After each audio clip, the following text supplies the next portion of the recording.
That's started now. Okay, heroin. You've heard of heroin. I have a rough idea what it is, but we're going to talk about exactly what it is.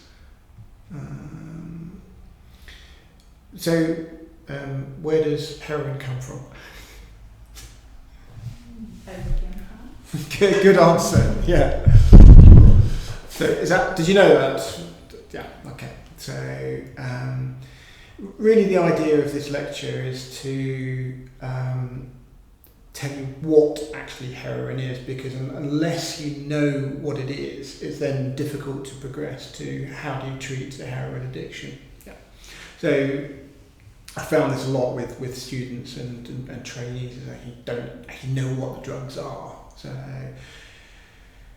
opium to morphine to heroin. So that is an opium poppy. So this is a poppy field in Afghanistan by the looks of things, and it is from the opium poppy that you get opium. So this is the opium, the sap that is harvested from the opium poppy head. Can you see it okay there? Yeah. And I'll go through how the extraction process. So early in the morning, someone will go along and scrape the poppy head with this specific tool. And then later on in the day, again using a curved tool like that, they will go around and scrape all the sap, all the by then hardened sap that has come out of the poppy head. So here you can see someone's gone around the field, and that is the raw opium that is collected and harvested. So this is going on, throughout Afghanistan and other similar areas. So that is raw opium.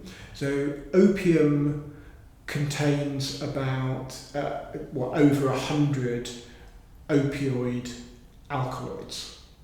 So the most significant of which are morphine and codeine. There's a whole bunch of others, but those are the main ones.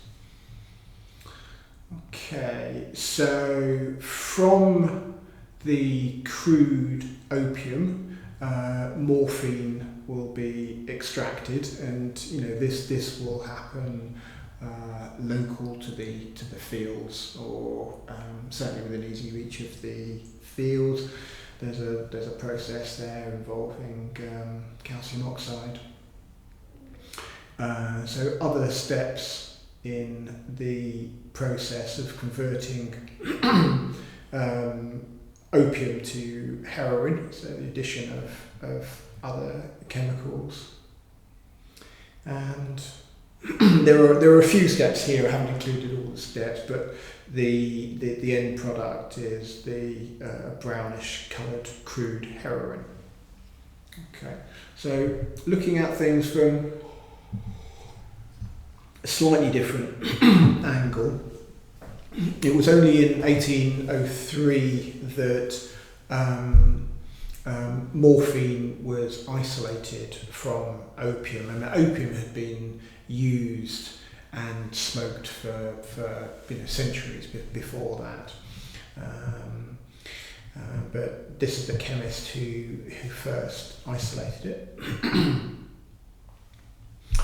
So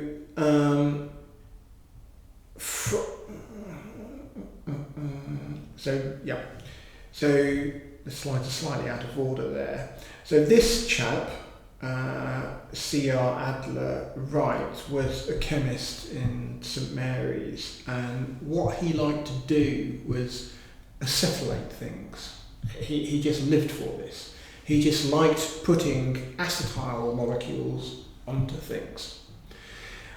And what he did with morphine was he added 2 acetyl molecules to morphine to make diacetyl morphine, diamorphine, or heroin, which is the colloquial term for it. So it was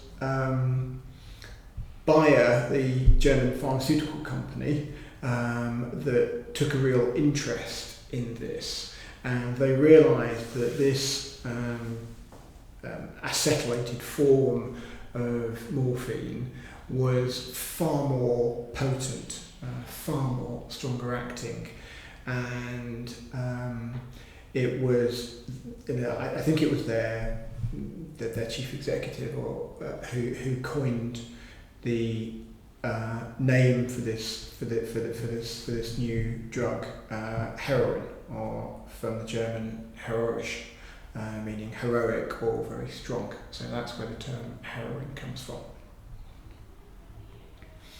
And heroin, through a large part of the 1800s, was on sale to anyone. So it would have been on sale at the corner shop. And this is a time when there were very few medications which actually did anything. And if you can imagine, at the time, some of the illnesses that people struggled with were cough, a lot of tuberculosis, a lot of diarrheal illness, a lot of pain, tooth pain, labour pain, menstrual pain. So heroin was used extensively to treat these illnesses. So you would buy them from a shop and put a few drops in your drink and use it like that. Until the Pharmacy Act of 1868. So that included all of opium-based medications. And it wasn't until 1920 that all of these medications, as they do now, require a prescription. So that's what heroin looks like. So on the left there, you've got brown heroin or Afghani heroin. So 95% of the heroin in UK is brown heroin. You can also get white heroin or China white. This is heroin that comes from the Far East, mostly produced in Indonesia and Thailand, areas like that. But by and large, the heroin in this country is brown heroin. So this is an idea of what heroin does. So this is after someone's injected heroin.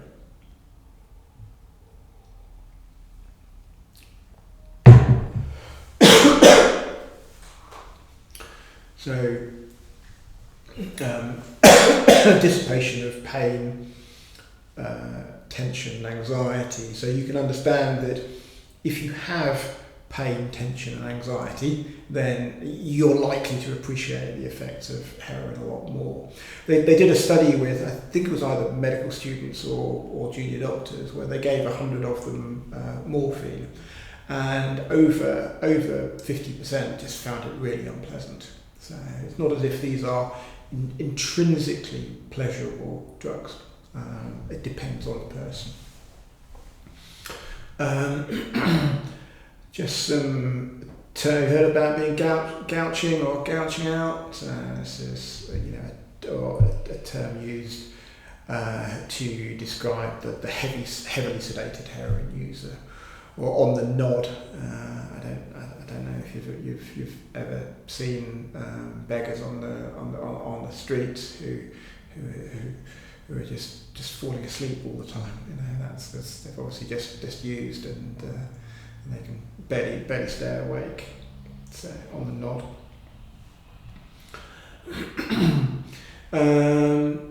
This is slightly out of order. We'll come back to those. So this is what a bag of heroin it looks like. So heroin is sold in bags, usually £10 bags. So they are rolled up and either tied up or sealed by burning the end with a lighter, small polythene bags like this. And they will either be 0.1 or typically 0.2 of a gram of heroin, and this will cost £10. So when you're quantifying heroin use, you'll ask the patient, so how many bags a day do you use? And they might say, oh, I'm using 3 bags a day, which will be moderate to high use. Okay. And this typically is used by either smoking or injecting.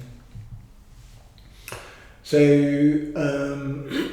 smoking off the foil is a common way of smoking heroin. So what the user will do, they'll put a small amount of the brown heroin on the foil. They'll heat it from below so that it gives off a vapour which is then inhaled. The small blob of molten heroin is then tilted and moved along, because if it's kept in one place, it will burn and you'll waste it. So the blob of heroin is then chased down the foil and inhaling the vapour as you go along. So brown heroin is, you remember the Stones song, Brown Sugar? No, so there's lots of drug references in songs. So brown heroin has a high oil content, so it runs very well on foil. You can't smoke white heroin because it doesn't run. So that's white. So white heroin is typically injected.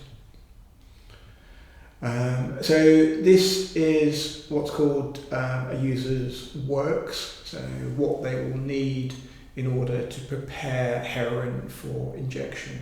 So heroin, as I said, is quite lipid soluble, so you have to make it water soluble in order to inject it. So what the user will do is, in the spoon, they'll put a small amount, or the desired amount, of the heroin powder. They'll add an acidifying agent, so typically vitamin C, and then some water. They'll heat it from below, and that will render it water soluble. They'll draw up into a syringe through a filter, so typically a broken off piece of cigarette filter. They'll draw up through that, so they're not drawing up any lumps which will block the syringe. So typically they'll use a 1 ml syringe with a very fine needle, so obviously clearly they wouldn't want that to be blocked, and that's how you prepare a heroin injection. Okay. Now, so why do some people inject and why do some people smoke? If you look around the country, it tends to be a social phenomenon. So if all your friends are smokers, you'll start smoking. If all your friends are injecting, then you'll end up injecting. And in different cities around the country, there are different pockets of prevalence of smoking and injecting. That said, there tends to be there's not uncommonly a progression from smoking to injecting. As the tolerance for heroin increases, injecting is a more efficient way of administering the heroin, and you'll get a better hit from it. Okay, so the process of making heroin for injection is called cooking up, and other slang terms for injecting is booting up or having a boot. Okay, so what does, I think we're going back to some of these slides. So I've copied this from a very popular drug blog website. So someone's blogging about their the effect of heroin. So often the question is, well, can you tell me what heroin will do? And it's a lot less dramatic than you can than you might imagine. So this is a guy who's, is clearly a drug user, who can't get to sleep. His mind is racing. This clearly illustrates, a very important link generally between addiction, not being able to sleep, and not being able to turn your head off. These are intrinsically linked. And so he's thinking, well, what can I do to get to sleep? So he, in his terms, prepares a shot of heroin, which he says, I know will not put me to sleep, but it will ease my heart and at least put me into a dreamy state where I might eventually drift off.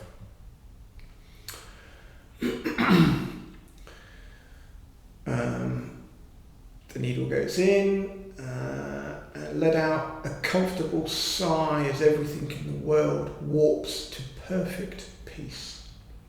I like this exercise. He just looks around, look at my girlfriend, she's very lovely, laying there in bed. I start thinking of all the wonderful times. So this works pretty quickly and changes your mental state, almost instantaneously. After 15 minutes, later my mood starts to stabilise. Quickly get bored, I hop onto my computer, I check my email, I check my news, I read the news report. I write this and I think it's time to go to sleep. So, not terribly dramatic. The other time I often ask patients, what do you do after you use? And not uncommonly, people say housework. Apparently heroin is really good for doing the housework. And this speaks to all drugs in addiction. In the dependent or the addictive state, the drug just returns you to a state of normality where you can sleep, or you could do the dishes. So not generally that dramatic, apart from the initial time you use. I think that's the end. Any questions or comments? So for the presentation, you can put questions or leave comments in the comments section below.